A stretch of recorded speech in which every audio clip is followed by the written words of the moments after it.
please join me in welcoming Rob Lewis, CEO of Roxy, and Brandon Amoa, who is with Sinclair Broadcast Group, as they show the impact and applications of this new technology. Welcome to you both. Fabulous. Thank you very much. Thank you. So, we're going to talk today about how we can make broadcast TV way more successful than it is today. Now, ultimately, a lot of people think broadcast TV revenues have been declining year on year and will carry on declining. But there's some new technologies coming to market thanks to next-gen TV that we believe can mean there will be a real resurgence in broadcast TV and consumers flocking to it because actually it's going to become more interactive than a lot of the IP-based fast TV services that we see today. So let's talk about the younger generation. So we've got quite a varied range of ages in this room. We do a lot of consumer research on young customers, and when we ask young customers in focus groups, what do you think of broadcast TV? They're quite negative. Quite a lot of these consumers are quite negative. They quite often say things like, I don't understand. When you turn on a channel, the program has already started. It's ridiculous. Yeah. Or they say, but if I'm watching the news, and I don't like that bit of the news, I should be able to skip to the next segment. Why can't I do that? Yeah. Now I've been watching linear TV for many years. And when I first started watching TV, there were only 4 TV channels in the UK. And so for me, broadcast TV seems normal, but these are consumers who've grown up with TikTok in their pocket, with YouTube in their pocket, often from the ages of 5 or 6. For them, the idea of a media source where you turn it on and the program's already started is absolutely ridiculous. The idea they can't skip or interact is also something they don't buy into. Those are the issues we need to fix in order to make broadcast TV really compelling again. Fortunately, next-gen TV is coming to market. It's small at the moment, but with the services we're delivering, the Pearl are delivering, and the broadcasters are delivering, we're about to change what broadcast TV means. What do we mean by that? Well, we're going to deliver hybrid experiences. So you turn on the TV, you start channel hopping, you go up and down the program guide, you see lots of normal linear TV channels where the program has already started, but we're going to deliver new channels where when you arrive at the channel, it starts at the beginning of the program, even if you are late, because whenever you tune in. In addition to that, not only will it start at the beginning of the program, it'll allow you to skip to any segment of that TV program, or most importantly, all for the TikTok generation, the ability to just rapidly skip anything they're not interested in. We're going to give you a demo of this in a little while. And actually, at this event at NAB with Sinclair, we demoed the world's first interactive local TV news channel, and I'm going to give you a little demo of that too. The great thing about these next-gen experiences is they use broadcast and internet together, because all these TVs do have an IP connection, to create an experience that's better for the consumer because it uses broadcast and IP together.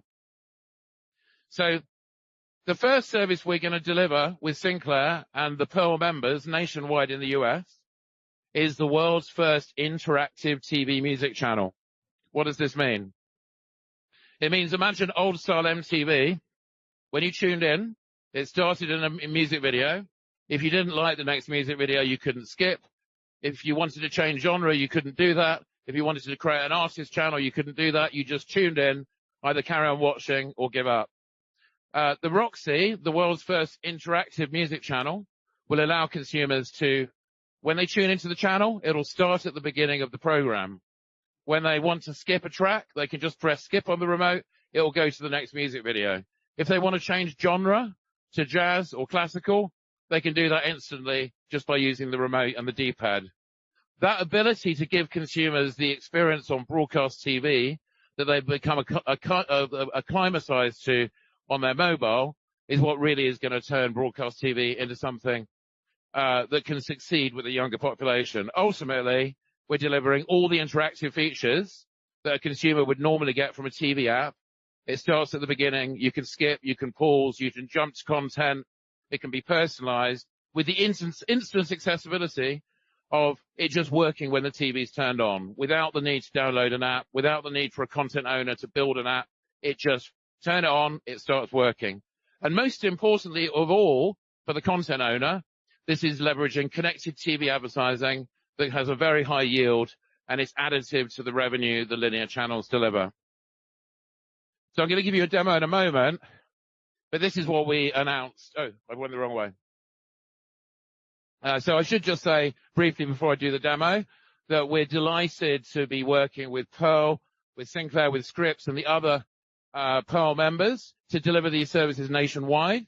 We think it's really important that there's a whole bunch of services that are on next-gen TV that you can access wherever it is you're using your next-gen TV. Obviously, there is local TV news that's very important locally, but if we're going to deliver really compelling services that get consumers to demand a next-gen TV, they've got to be available everywhere. The great thing is that we built this tech with the Pearl members. Oh, I see lots of camera phones going up at that point. In a way that enables any content owner to very, very rapidly create an interactive TV news channel, and then Pearl can assist to allow that content owner to broadcast that channel 24 hours a day across the whole of the US. We integrate with the existing CMS or deliver a CMS capability for less sophisticated media owners. So this is what we announced with Sinclair at NAB. It's 3 News Interactive Las Vegas. To state the obvious, traditional news in the US, there's hundreds and hundreds of local TV news stations. They're very important in the US market. But when you tune in, it starts at the beginning of the program.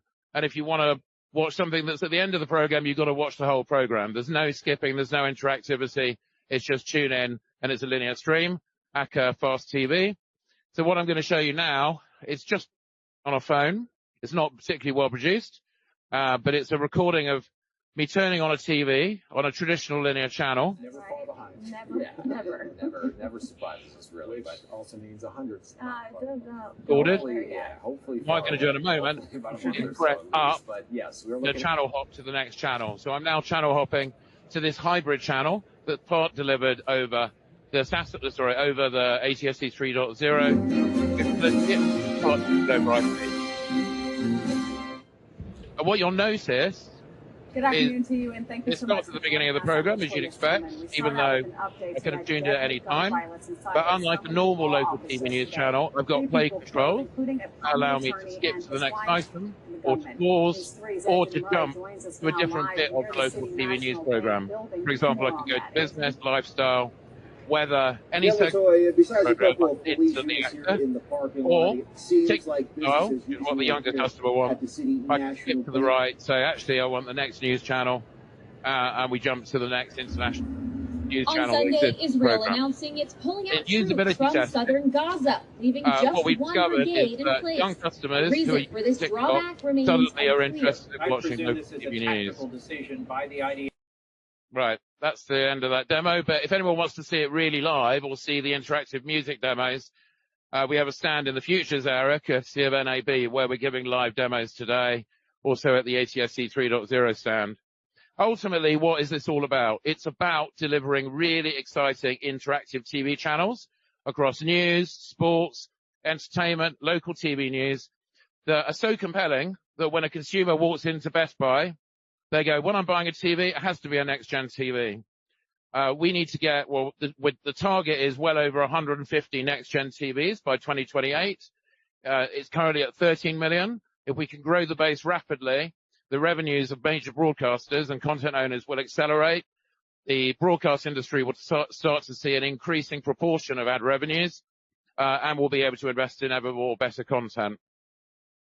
And that is actually the key, which is the viewer is king. We must never forget that our relationship with the viewer and delivering an experience that actually they want to watch is the key to any ad-supported free service that's delivered to consumers. Ultimately, the younger generation who grew up with TikTok and YouTube in their pocket are an ever increasingly large proportion of the base. They expect the ability to start a program at the beginning. They expect the ability to skip. The broadcast industry is now going to be delivering that to them. and with that, bringing them back to the broadcast industry. So it's very, very exciting days, courtesy of Next Gen TV and Pearl. But with that in mind, I'm now going to hand over to Sinclair, who's one of our partners, to have to give a broadcaster view rather than a technology platform view. Over to you, Brendan. Of course, thanks, Rob. No, so I'm relatively new to the broadcast industry. I'm filling in for Skip Flanagan. I work for him on the technology business development team. We're pursuing data casting business. Rob came to us with this idea. And one question that is come up over and over again is, why should consumers purchase a 3.0 enabled TV? I think this solution is the answer to that question. Yeah, I mean, ultimately, consumers are only going to demand a TV with Next Gen TV if that means they get something better than just better picture quality and better audio. And certainly we've done research with Sinclair and with other broadcaster partners. And the bottom line is that younger generation, they're all about interactivity. They're not going to spend even 3 seconds on a TikTok video they don't like. So they're not going to spend 3 minutes on a bit of music, a bit of music or a news item in the news they don't like.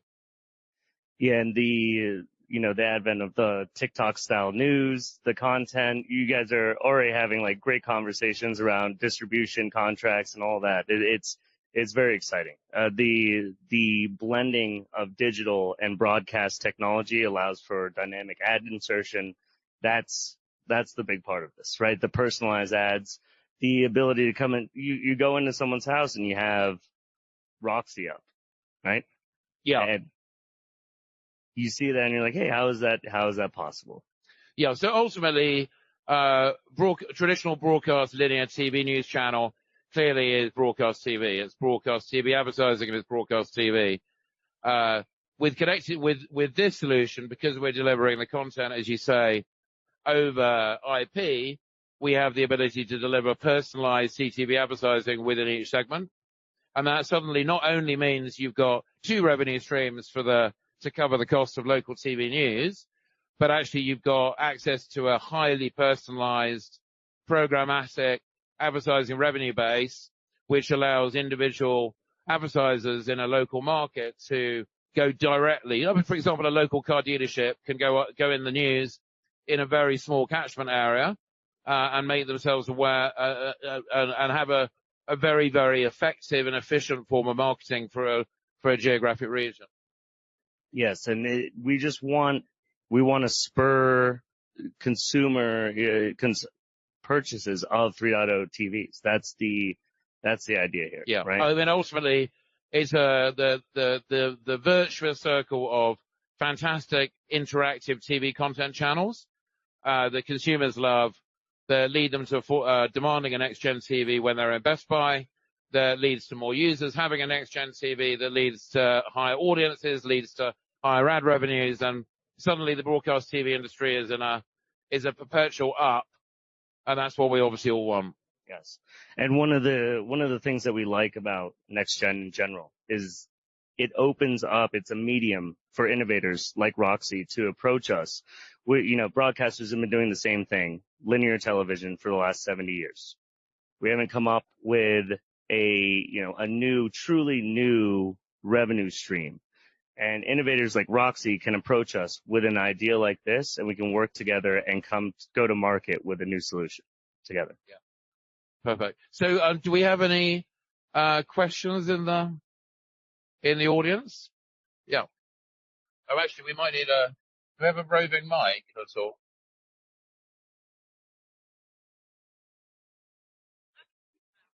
Okay.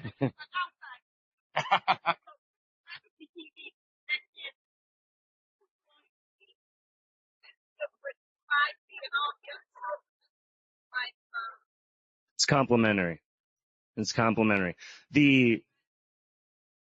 So we're providing just the URL, the link to the app through our virtual channels. It's just a few bits, right? The TV picks it up and then launches the app through broadband. This can only be done with connected TVs that are also accessing 3.0 at the same time. I mean, the key thing to think about it is when you next go to Best Buy to buy a TV, you got a choice of buying a next-gen TV or a non-next-gen TV.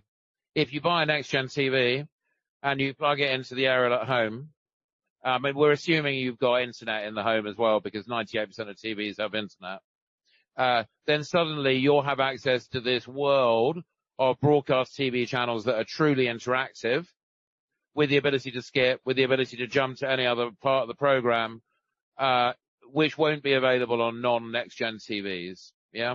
And given that next-gen TVs and non-next-gen TVs essentially are the same price point, we believe once there's a whole range of interactive TV channels, be it news, local news, sports, entertainment, tele-shopping, that give consumers that ability to skip, move forward, not just tune into a linear stream, of course people are going to want a next-gen TV. And that's what the whole broadcasting industry is relying on. Well, actually, it's not a platform like a Roku, because it works on every single TV platform. Yeah. Hi. Oh, hang on, could we? Oh, not yet. Hello. I think it's working. Yeah. It's working now. So my question is, do we have some kind of feedback for the consumers, for the viewers' behavior using this kind of platform so we can understand their interests and all of that? Yeah. So there's many angles to that, but clearly there's traditional broadcast television. You broadcast it, and the only way you know the viewing figures are ultimately through panels and research. So it's, frankly, fairly inaccurate, which is why you see numbers jumping up and down. In this case, with an interactive TV channel on next-gen TV, you know every single thing that every single device does. You know when they skip, what they watch in full, which channel they look to, and of course the advertising is programmatic and totally auditable. So the fundamental thing is you're going from one end of the spectrum to the other. And you can use that data not only to support more effective advertising and more auditable advertising, but in addition to that, you can deliver personalized experiences to the consumer. And you can also make the product better. So if you imagine local TV news, just as one example, when they do a news segment right now on broadcast TV, you've no idea which bit of the program that people actually want to watch. Yeah, there's absolutely no way of knowing it. You create the whole program with the interactive TV channels we're delivering with next-gen TV and fast stream, which is the underlying technology. We know exactly what items people watch and also what they skip. Yeah. And so it can have, as it has done in the newspaper industry, a positive feedback loop that allows the content generators to spend more money and more resource on the news that actually consumers want to watch. Yeah. Hi. So we've been hearing about the next-gen TV and 3.0 for a few years now, and I wanted to ask you, what's your expectation in terms of actually seeing this in every household? People buying next-gen TVs or simply not the older technology being available? Because when the transition came in the 2004, the digitalization of the frequency, the broadcast frequency, it felt, everybody moved by a certain date. There hasn't been a mandate really from the FCC to trigger, right, everybody moving. So I do wonder, what do you expect in this next decade, in this next 3-5 years, that we'll see it on a massive level? We expect an acceleration, right? This answers the question. Any kind of content can be bundled into this. The distance learning is a big thing for the FCC. They want to be able to reach as many people as possible. It's an information equity initiative, right? And so we could put educational content into this as well. And, there's other announcements that have come out during the show. There are even some more, green initiatives, right? We're saving data delivery by offloading over the air, right? We're sending bits that they're traditionally sent through traditional lines like broadband and wireless, having data centers whirring away and burning tons of energy. And we have towers just broadcasting one bit stream of data one time. Which helps to, justify the cost of building out more lighthouses ultimately for ACSC 3.0. But I think, look, the fundamental thing is this, from my perspective. When I first met Chris Ripley, the CEO of Sinclair, which was about 9 months ago, we sat down in his rather large boardroom, and he was talking about the desire to create interactive services that would mean consumers would demand next-gen TV. Historically, what had we had? We'd had better picture quality, better audio, but not really anything that a consumer is going to write home about. And the challenge we were set by Skip, actually, was we need to build something where when a consumer sees it in their living room, they go to someone else's house, they turn on the TV and they go, wait, what's that TV doing? How do I get that on my TV? Have you got a next-gen TV? Oh, I'll have to upgrade to a next-gen TV. The only way this is really going to work is content and interactive TV channels that consumers love, that they see and they demand, and then they'll actually demand a next-gen TV. That's the only way it's going to work. The content is the king, the consumer is the king. But the good news is, and I can say this very directly, I've got a huge number of massive content brands who are desperately excited about creating interactive TV channels on next-gen TV, leapfrogging what you get on fast TV, and doing it with all of the Pearl members, including Sinclair. And I think this is the year that it finally actually starts to happen. But it won't happen overnight. It's going to take a few years. But once it starts happening, it will accelerate. Yeah, I mean, you put it a little bit better than I did, but answering the question of why should you purchase a 3.0 enabled TV? And I think this is a good answer. Great. Thank you.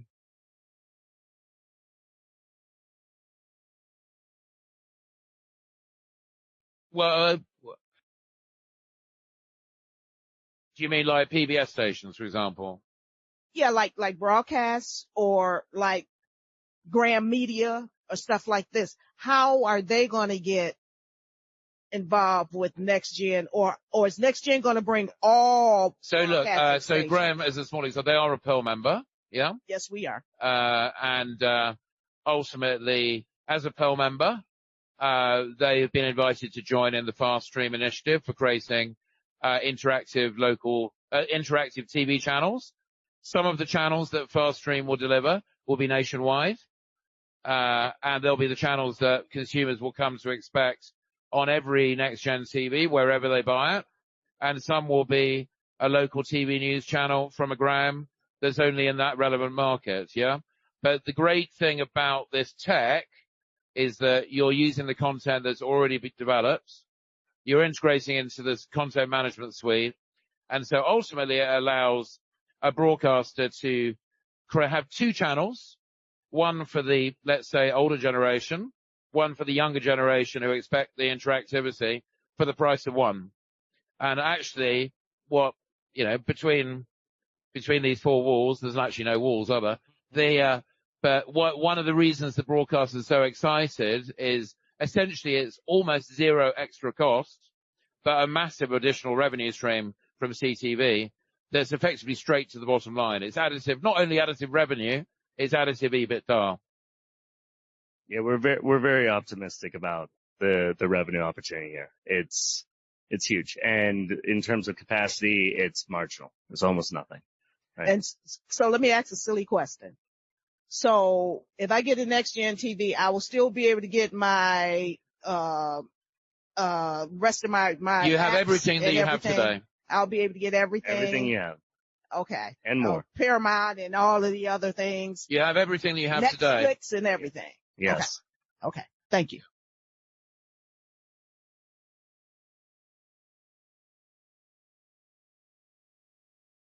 So I think that we're kind of out of time. So I'd really like to thank you all for listening here today about how we're going to deliver interactive TV channels with Sinclair and all of the other Pearl members to consumers all over America. We're very, very excited to be doing that. We're very, very excited that finally we're going to turn next-gen TV into something that consumers can have a real reason to demand when they're in Best Buy. But ultimately, it wouldn't be possible without all of the Pearl members, with Sinclair, and with the whole broadcast industry that have got behind ATSC 3.0. So thanks very much for coming, and onwards and upwards. Thank you very much.